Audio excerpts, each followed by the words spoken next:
All right. Good morning, agents. This is Kevin Lauren. I'm the Director of Training and Marketing, and today we're going to go over the importance of reviews. So let me share my screen with you guys real quick here. All right. And before we get into today's presentation, I'm going to bring Bill Seitz, the corporate broker for ARG, on the line. Good morning, Bill. How are you doing today? Good morning, Kevin. I'm doing okay. I am under the weather. You can probably hear my voice. Oh, yeah. Sorry to hear that, pal. No, it is what it is, right? Oh, yeah. I had the But plague there for 10 days solid. Just got better about a week ago. So I had it. It's horrible. yeah, no, it's just really bizarre. I came down with something 2 nights ago, and I'm feeling pretty crappy. But that's all right. I'll get through the webinar. Good morning, everybody. Lots of things happening in our world, and especially the real estate industry. Yesterday, we sent out the broker Tuesday tip, and it was regarding all things MLS. And if you guys saw that, really effective yesterday was the CRMLS was basically removing any buyer's agent compensation from the fields. And we've talked about this a lot in the last few weeks. So as I went into the MLS this morning before we've hopped on this training, it is well, they've done it. There is no more buyer's agent compensation. So we're in new territory. And this afternoon, or actually in a couple hours, the management team at Alta, we're going to hop on another industry kind of forum about brokerages handling this stuff and what is being done within their companies and in the industry for this new world we're operating in. One thing I'm going to look at today to make sure that we communicate accurately with everybody is if you have current listings, do you need to do anything with your seller? Is there any modification of terms? Is there anything that needs to be done contractually with your seller? Because you obviously signed the listing agreement before this went into effect, and actually the NAR rules don't go into effect for a couple more days, so that gives us a little bit of time. I should have that answer today, and I think, Kevin, we could probably send out a company-wide email regarding that, like what to do if you have a current listing and what the protocol is. Yeah. So that's on the agenda today to figure that out. And some of the other MLSs that we belong to, yesterday was CRMLS, I think Paragon, and the other ones are, I believe, pulling off the buyer's agent compensation tomorrow or Friday. So basically by the end of the week, this field is gone. And I was having a conversation with a neighbor of mine. He's a commercial broker, and I was asking him, they have they work in what's their platform? It's Kevin, you help me out here. What's their CoStar. CoStar? That's right, CoStar. Well, there's a few of them, but CoStar is the main one. Yeah. And so I asked him, hey, do you guys, have a compensation field in CoStar when you list, like a industrial building, or you list something that's, commercial related? He said, no, we don't. And so basically what happens is if you have a client for a commercial building or industrial or whatever, class A office space, you call the broker, right, the listing brokerage, and they find out if they're offering anything. So I don't think there's going to be any huge implications there. I think you're going to have to just really, before you write your offer, if your client is interested, you just got to get a little bit more information on how to structure it and make that phone call and talk to the listing agent and find out, are they willing to participate in something, and then overlapping that with your buyer broker agreement. So I think for most of us, we can kind of get used to this new this new protocol, But we'll do another update next week on this because, like I said, we're going to be attending a training here at 11 on some new things that are kind of happening in this space. So, and then keep an eye out, like I said, for an email potentially later today or tomorrow regarding next steps if you have an active listing with a current client. Yeah, that's perfect. Yeah, we will keep you guys updated as the this fluid and a dynamic situation unfolds, right? Yeah, and then lastly, if no matter what, we on the Tuesday tip, like we have a link to some resources on there, and I think everyone should probably just spend a few minutes going to the homepage of their MLS and just, they're obviously trying to support the agents as best they can. We're all in this together. We're all learning as we go. But they are trying to put out really informative pieces on these changes and what you can support for the agent if they have questions and stuff like that. So just make sure that you can use that as well for any questions along with using us. Yep. So just refer back to that Tuesday tip email went out yesterday. All right. Well, Bill, let's bring Debbie Ciccone on the line here. Hold on. All right. Good morning, Debbie. And Debbie, of course, is with Clearview Mortgage. How you doing today? Good morning, everyone. I am doing fantastic as usual. So I wanted to talk about did you know? I want to like each week fill you in with some information to see if you knew this or not, and if you do already, great. I think still I'm running into realtors that don't know these little tidbits. So so basically the difference between a condo and a PUD, and also the difference between the description that I guess you guys have access to in the MLS for a condo or an attached PUD is townhome. But townhome, we have to, we do loans based on what the legal description is. So when the listing says townhome, we have to find out, we have to determine whether it's a condo or an attached PUD. And PUD stands for Planned Unit Development. And in case you guys are new, or anybody is new. So there is a huge difference, and it also makes a huge difference in financing. I came across this very recent. So a condominium, this is a legal description. It's like part of zoning. It's zoned as a condominium. You only own the airspace in the condo. That's it. You don't own the structure. You don't own the land. But let's say there's 200 condos in this development. You own 1/200th undivided interest in that condominium development. So there's differences also with the HOA, because they're probably going to repair anything on the exterior of the unit, and well, including the roof, of course. But if there's a leak on a balcony, you only own the airspace in the unit. That's it.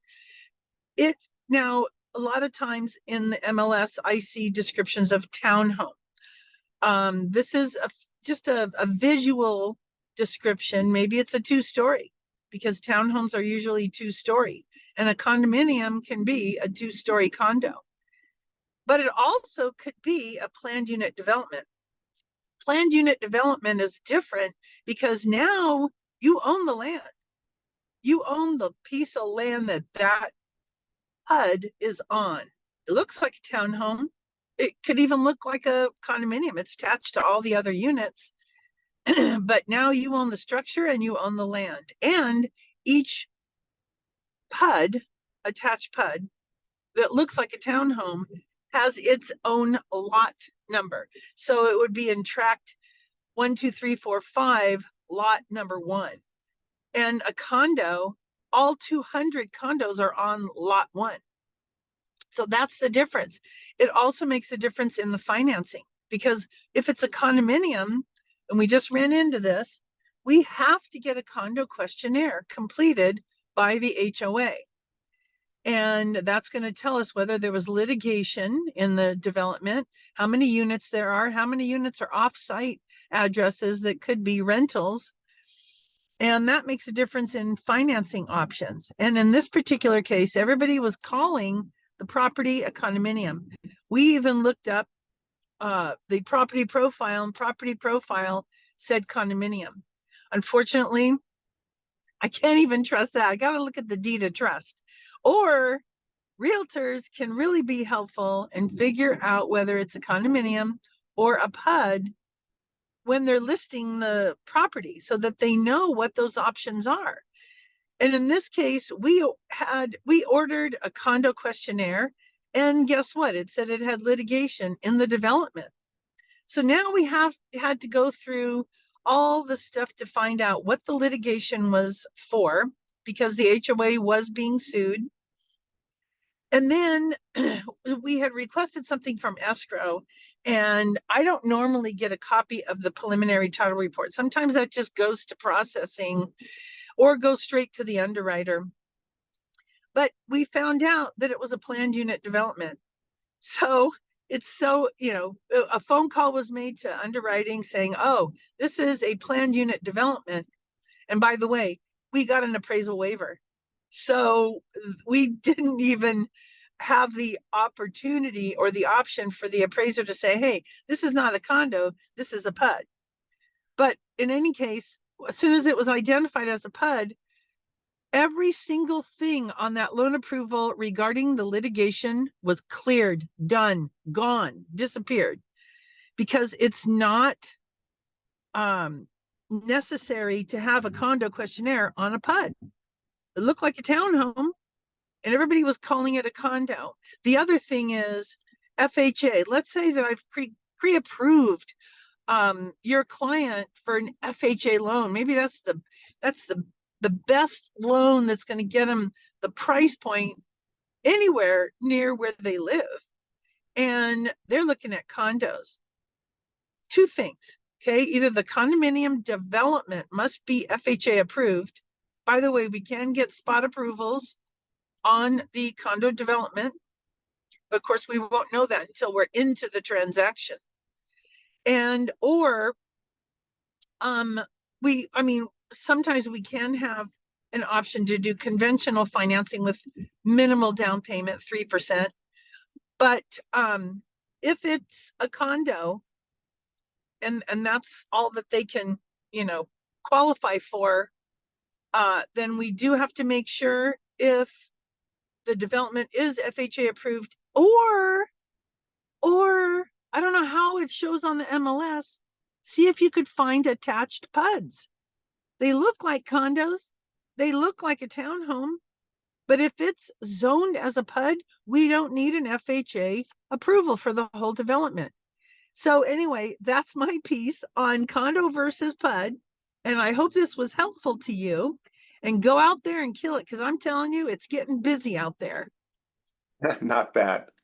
Yeah, that's great info, Debbie. And of course, easy to get a hold of Debbie. Just go to either Debbie Does Loans, or here's her phone number right here at the top, and I'll even throw it into the chat. All right. So we're going to switch gears now. And here, let me just put that in the chat real quick here for all of you guys. Here's Debbie's info. All right, so we're talking about reviews today. And so reviews is something that is just part of the world we live in now. So we can't crawl under a rock and pretend that they don't exist. We have to engage with our reviews, and then hopefully we can use our reviews in marketing, and we can let other people know how what they can expect when they deal with us. So reviews and review marketing is something we'll always be talking about, I'm sure, forever. So it's something that we end up, we'll have at least 3 or 4 these kind of webinars every year because it's that important and it's easy to forget about. So we had a situation recently where somebody put a bad review for one of our clients, or one of our agents on Yelp.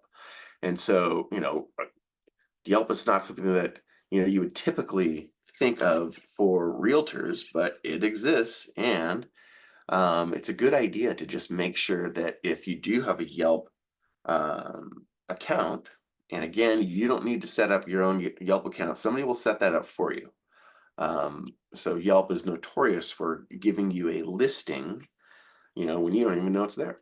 And it's not so bad for realtors, but for restaurants, hotels, service type businesses, those almost always get a complimentary Yelp listing, and so you might not even know it's there. So unfortunately, you do have to engage, and you do have to do a search for your name and realtor. So here's one of our great realtors, been with us for a very long time, probably 7 years, Charles Barnes. And so this is what the search results look like when you do a search for your name and the word realtor and your city. So that's normally what someone's going to do when they, you get, if somebody gets a referral and they're going to do some research on you, this is probably 99% of the time what someone's going to do, or some variation of this, right?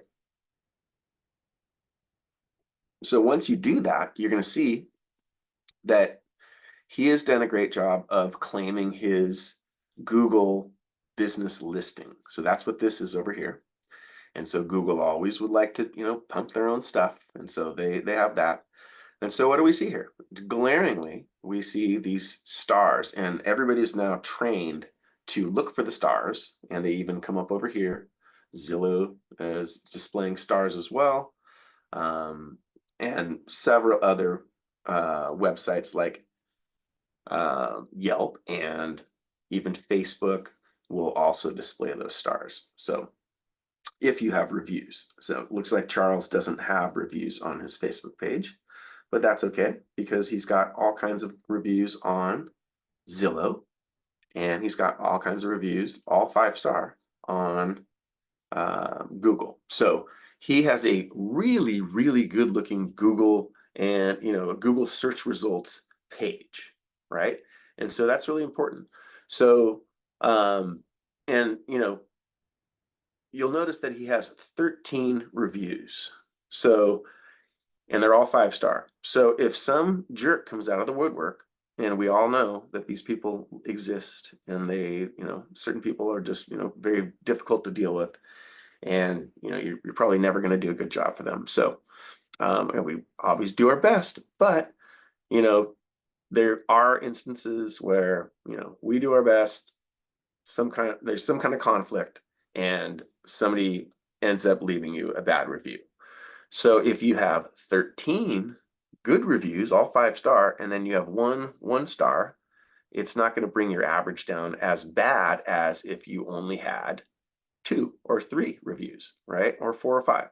So the name of the game in review marketing and feedback marketing is to get as many good reviews as you can.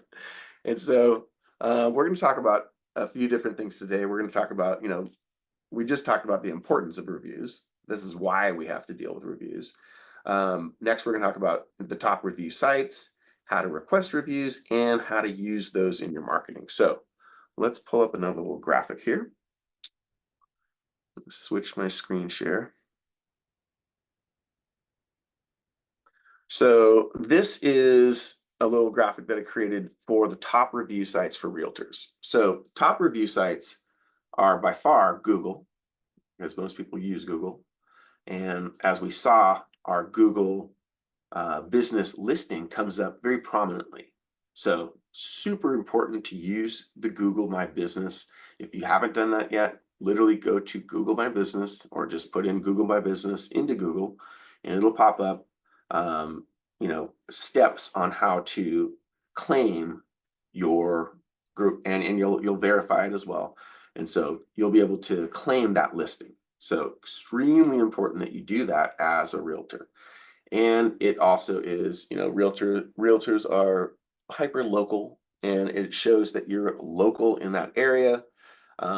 If someone, if you have a really good listing, a really good Google business listing, when people just type in realtor and your city, you could also pop up organically in those search results. So I've seen plenty of agents, be able to do that. So Zillow, as much as we don't want to deal with Zillow, you can for sure at least claim your free Zillow listing, and you can actually send people there to leave reviews, or people may just leave reviews if you do a really good job. You'll probably notice, before I go further, most people don't take the time to just leave you a review out of the goodness of their heart.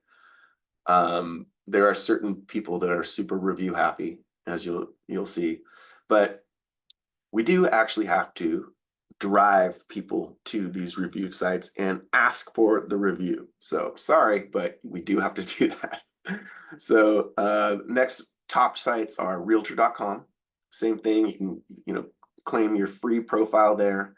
Make sure that you have everything up to date, and you don't have to pay them, but you do have to claim it and make sure that you have accurate information.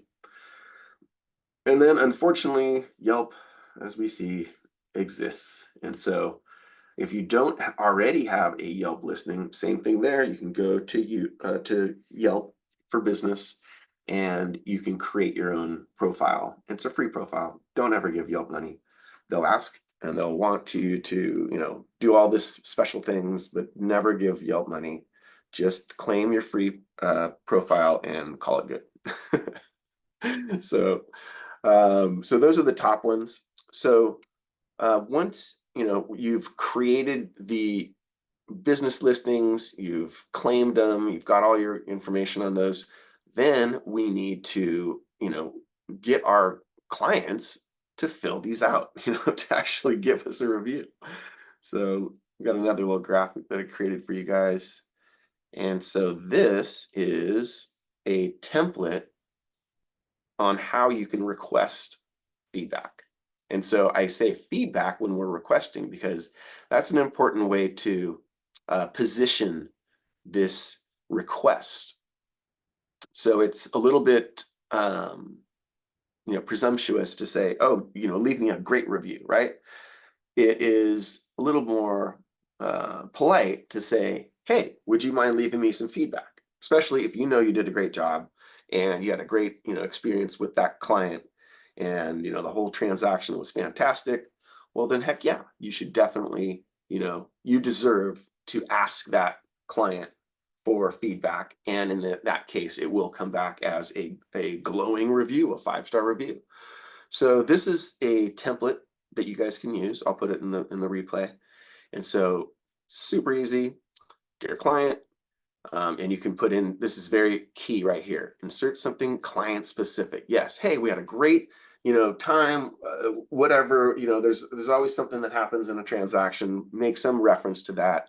And then you can go on to say, I wanted to say thanks for choosing me as your realtor. It was a pleasure working with you, and I'm honored that you allowed me to help you during this important process. I wanted to reach out to you and see if you'd be interested in sharing a testimonial about your experience with our brokerage. So you can click this link, and you want to put in your specific Google link. And so let me just switch my screen share one more time, because this is important. So I sent you guys our link for our Google My Business account. And here it is. And so once you click on that for Google, it looks like this. And so your client will literally, if you put that link in, your client will be able to click right here, and they're ready, especially if they're logged into Google Chrome, they're ready to just post that 5-star review on the spot, right?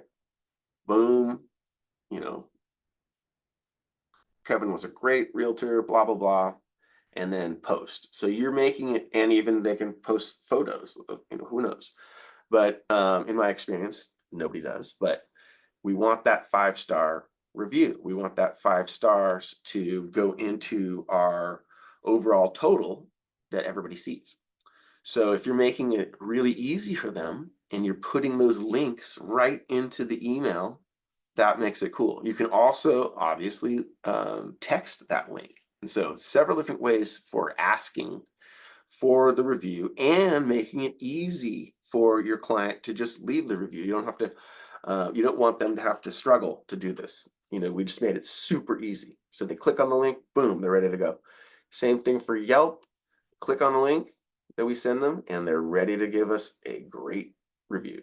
So, and the other review sites have similar things where you can just click on the link, you send that link directly to the client. So I hope that's crystal clear, but this is, again, something that we have to talk about every year because it's one of those things that will come back to bite you if you don't pay attention to it, because 9 times out of 10, the realtor is not checking this stuff as often as they should, or even the business owner.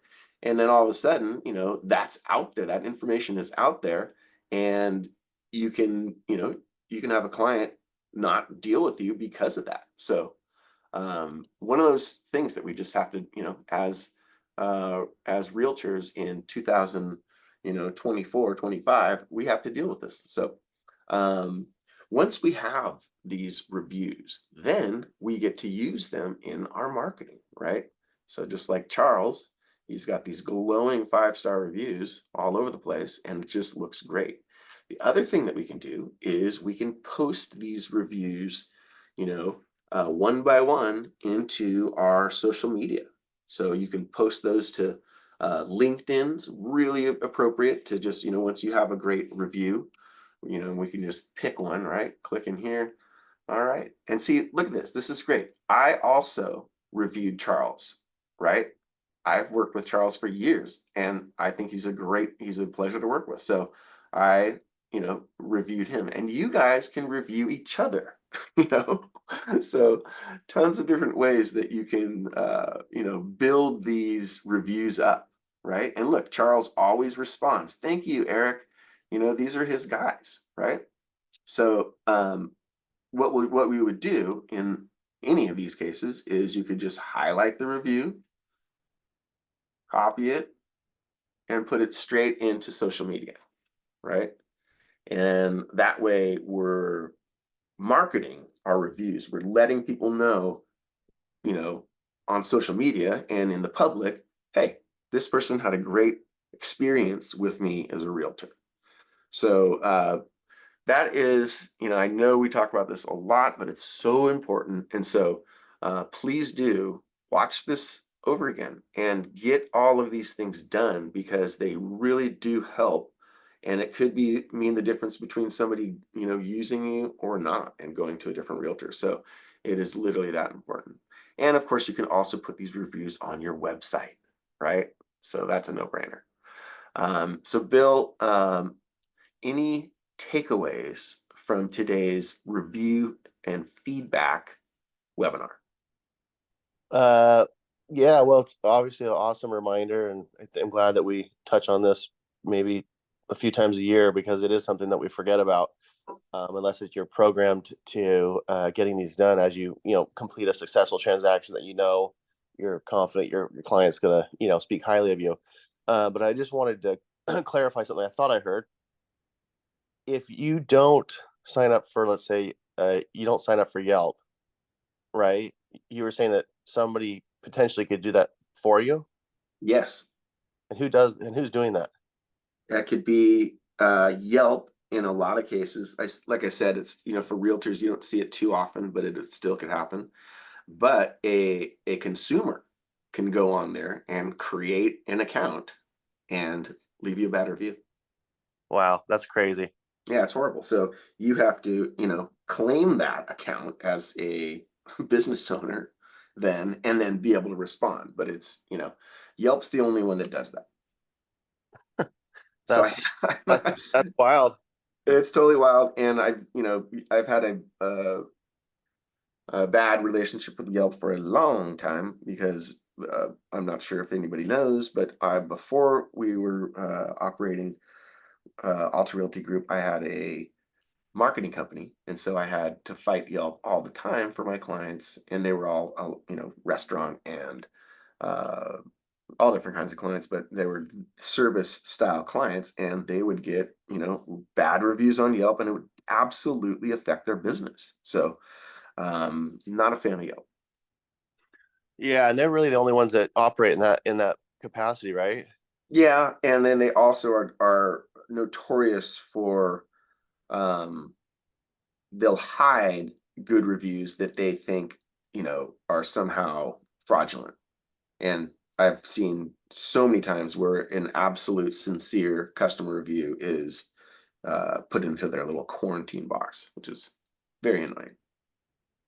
And they have, They're the arbiters of truth. oh, there you go. Exactly. So no fun, but you got to play the game. So honestly, if you don't have a Yelp listing, and nobody's created one for you, that's probably okay. But you do need to monitor it, and you do need to do these searches every so often, and just do a quick search. All right, my name, Realtor, the town I'm in, and so you want to be able to always know what's going on in that search results area. So that is a really important thing to do periodically. And it should be on your calendar, really, like once a month. Yeah, or at least once a quarter, right? For sure. Yeah. Well, that's good stuff, Kevin. And just to remind everybody, just keep an eye out for a company communication either today or tomorrow, certainly by the end of the week, just regarding clarification if anything needs to be done for current active listings. For sure. And then one last thing is, if you do find you enjoy the brokerage, we did send out our links to our Yelp and our Google.